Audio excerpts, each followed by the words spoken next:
हमारे 20 to 30% लोग जो हैं वो जॉइंट के प्रॉब्लम से दो चार हैं। सर्दियां जब आती हैं हमारी बॉडी, हमारे मसल्स, हमारी फैट, हमारा जितना मेटाबॉलिज्म सिस्टम है वो सारा सुपर एक्टिव हो जाता है। मस्कुलोस्केलेटल पेन्स की ट्रीटमेंट के लिए आप प्रॉपर एक्सरसाइज या वर्कआउट करें, बहुत सी मेडिकेशन से बच सकते हैं। जोड़ों का दर्द एक ऐसा मसला है जो कि ना सिर्फ बुजुर्गों बल्कि बाज़ औक़ात नौजवानों को भी अपना शिकार बना लेता है। खास तौर पर वो नौजवान जो फिजिकल एक्टिविटी से दूर रहते हैं, कतराते हैं, फिर देखते हैं ये है कि वो कम उम्री में ही जोड़ों के दर्द का निशाना बन जाते हैं। पाकिस्तान की बात करें तो एक तहकीक के मुताबिक हमारे मुल्क में 20 से 30 अफराद जो है जोड़ों के दर्द में मुब्तला है। ये परसेंटेज हमने आपको बताई। अफसोस की बात यह है कि हमारी खुराक और तर्ज ज़िंदगी की वजह से इसकी तादाद में दिन ब दिन इजाफा होता जा रहा है। जोड़ों के दर्द की वजूहात, अलामात और इलाज के बारे में तफसील से बात करने के लिए आज हमने अपने प्रोग्राम में दावत दी है orthopaedic surgeon doctor Mohammad Akmal Zeb को। डॉक्टर साहब, वेलकम टू सुनो पाकिस्तान। Thank you. डॉक्टर साहब, सर्दियों का मौसम शुरू होने वाला है। ये तो नहीं कह सकते कि सर्दी आ गई है, मुकम्मल शुरू होने वाला है और हम देखते हैं कि लोग शिकायत करते हैं जोड़ों के दर्द की। ये बताइए कि ये जोड़ों का दर्द होता क्या है, सबसे बड़ी इसकी आम वजूहात हैं क्या? देखें, एक तो बहुत अच्छा टॉपिक है। कॉमन पब्लिक अवेयरनेस के लिए लोगों को जितना इस पे बात की जाए कम है कि हड्डियां और जोड़, इनके जो मसाइल हैं ये हमारे नौजवानों में, बुजुर्गों में बहुत कॉमन है। इसकी बहुत बड़ी वजह इंसान का बचपन होता है। अच्छा। बेसिकली हमारी हड्डियों की बोन्स का जो पीक बोन मैस है वो अचीव होने की एज 20 to 25 ईयर्स तक है। ठीक है। आफ्टर 25 ईयर आपने देखा होगा कि इंसान की हाइट नहीं बढ़ती। बिल्कुल। तो आफ्टर 25 ईयर्स हमारी जो बोन ग्रोथ है वो किसी हद तक रुक जाती है। ठीक है। उसके बाद बोन्स का बनना, जोड़ों का बनना वो मुकम्मल तौर पे सीज हो जाता है। तो अगर इंसान को बचपन में अच्छी खुराक ना मिले, वो प्रॉपर डाइट, मेल न्यूट्रिशन हो, प्रॉपर विटामिन डी डेफिशिएंसी से गुजरता रहे, तो अल्टीमेटली जो बोन्स का मैस होता है वो मुकम्मल अचीव नहीं हो पाता। तो लो बोन मैस की वजह से, उसके बाद पुअर लाइफस्टाइल की वजह से, उसके बाद पुअर डाइट की वजह से अल्टीमेटली जो पेशेंट प्रेजेंट करता है वो 5 या 10 साल बाद जोड़ों के दर्द, जोड़ों के मसाइल के साथ प्रेजेंट। अच्छा डॉक्टर साहब, मुझे ये बताइए कि हमारी खुराक तो आजकल बिल्कुल भी ऐसी नहीं है कि हम इस पे बिल्कुल रिलाय कर सके कि हमें यहाँ से कैल्शियम भी मिल रहा है, विटामिन भी मिल रहा है। बच्चे की पैदाइश से हफ्ते बाद ही उसकी बॉडी के अंदर D3 की कमी पाई जाती है। मुझे ये बताइए, D3 विटामिन और कैल्शियम किस उम्र में बच्चों को स्टार्ट कर देना चाहिए? क्योंकि हम नौजवानों में देखते हैं उनकी जॉइंट्स अभी आवाज़ें आ रही होती हैं, वो जॉइंट्स की कंप्लेन कर रहे, तो सर्दियों में इफेक्ट हो रहा है तो बच्चे कहते हैं मेरी टांगों में दर्द हो रहा है। ये कोई उम्र नहीं होती है। देखें, विटामिन डी बेसिकली बच्चों में डेफिशिएंसी इसलिए आती है, जब मदर विटामिन डी डेफिशिएंट होगी तो अल्टीमेटली बच्चे में भी विटामिन डी डेफिशिएंसी आ जाएगी। आपने एक परसेंटेज बताई कि हमारे 20 to 30% लोग जो हैं वो जॉइंट के प्रॉब्लम से दो चार हैं। इसमें एक बहुत बड़ी परसेंटेज, जो 99% हमारी पॉपुलेशन है, वो विटामिन डी डेफिशिएंट है। बिल्कुल। बहुत से सेहतमंद लोग जिनको लग रहा होता है कि हमारे जिस्म में कोई कमजोरी नहीं है, जब हम उनके विटामिन डी के टेस्ट करवाते हैं तो वो भी कम ही आता है। उसकी एक बहुत बड़ी वजह है कि विटामिन डी बनता है हमारी स्किन में। जब हमारी स्किन पे सन की लाइट पड़ती है तो सनलाइट से हमारी स्किन में एक ऐसा रिएक्शन होता है, नेचर ने एक कुदरती मैकेनिज्म रखा है, उसके बाद विटामिन डी बनता है। हम एक मुस्लिम कंट्री हैं, हम अपना जिस्म ढांप के रखते हैं। दूसरा, हमारे इधर जब धूप निकलती है तो इतनी ज्यादा निकलती है कि हम नाकाबिले बर्दाश्त निकल नहीं होती है। बिल्कुल।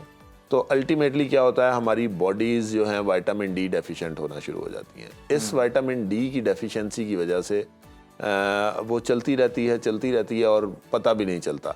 और विटामिन डी की डेफिशिएंसी जब मदर को होती है तो वो बच्चे में आ जाती है, क्योंकि मदर से ही बच्चे ने अपने सारे रिजर्व्स लेने होते हैं। जो आपने बात की विटामिन डी के ड्रॉप्स बच्चों में कब शुरू करवाने चाहिए, तो आमतौर पे within after birth within 3 to 4 days vitamin A और डी के ड्रॉप्स बच्चों में शुरू करवा दिए जाते हैं। ये रिकमेंडेशन है ताकि बच्चों में विटामिन ए 2 से 3 दिन बाद। हाँ जी, ठीक है। तो विटामिन ए और विटामिन डी की कमी ना हो। बड़ा जबरदस्त आपकी रिकमेंडेशन। डॉक्टर साहब, ये भी बताइएगा कि खास तौर पर ये सर्दियों में ये मसला क्यों आता है? मतलब हम देखते हैं बुजुर्गों को जॉइंट पेन का, और उसके अलावा जिसकी कोई हड्डी भी टूटी होती है तो उसकी भी जो पेन है वो ट्रिगर हो जाती है सर्दियों के आने से।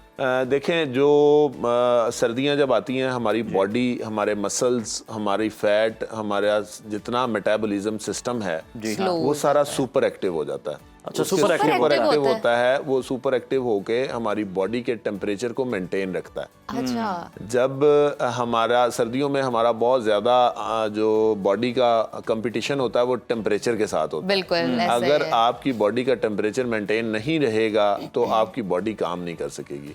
उस टेम्परेचर को मेंटेन रखने के दो तरीक़ेकार हैं, या तो हम गर्म एनवायरनमेंट में रहें, गर्म कपड़े पहने, या दूसरे नंबर पे हमारी बॉडी का मेटाबॉलिज्म इतना अच्छा हो कि वो हर चीज़ को मैनेज करता रहे। आपने देखा होगा बहुत से लोग होते हैं जो बिल्कुल बारीक से कपड़े पहन के सर्दियों में फिर रहे होते हाँ हैं, जी। उनको हम नहीं परेशान ठंड लग होते हैं रही कि उनको होती। ठंड नहीं लग रही। बेसिकली उनका मेटाबॉलिज्म सिस्टम इतना टाइम के साथ और वक्त के साथ अडेप्ट कर गया होता है कि उन्हें उसकी ज़रूरत ही महसूस नहीं होती। अच्छा। लेकिन जब हम गर्म कपड़े पहनना शुरू करते हैं और कूजी माहौल में रहना शुरू करते हैं तो फिर हमें बहुत ज़्यादा सर्दी लगने लग जाती है, क्योंकि हमारा जो मेटाबॉलिज्म सिस्टम है वो स्लो होना शुरू हो जाता है। तो जब हमारा मेटाबॉलिज्म सिस्टम, मसल्स बहुत ज़्यादा वर्क करते हैं हमारे जो टेम्परेचर को मेंटेन रखने के लिए, तो ultimately muscles, fats, joints around जो मसल्स हैं वो सारे फटीग हो जाते हैं। बिल्कुल ठीक। तो ये जो फटीग होती है ये पेन की शक्ल में प्रेजेंट करती है। अच्छा। तो जो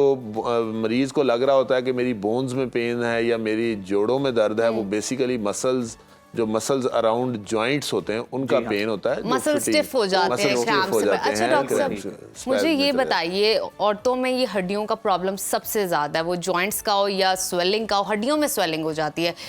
somehow that leads to osteoporosis और ऑस्टियोआर्थराइटिस खवातीन के अंदर।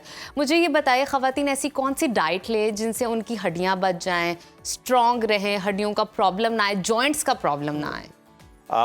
हमने प्रोग्राम के शुरू में बात की कि हमारी जो पॉपुलेशन है वो विटामिन डी डेफिशिएंट है, उसी वजह से हमारे मसाइल शुरू होते हैं। ठीक है। ख़वातीन में हड्डियों का भुरभुरापन, हड्डियों का कमज़ोर होना मर्दों के मुकाबले में जल्दी शुरू हो जाता है। बिल्कुल। और 45-50 इज़ दी एज जिस पे हड्डियों का भुरभुरापन और ये सारी मसाइल शुरू होना शुरू हो जाते हैं।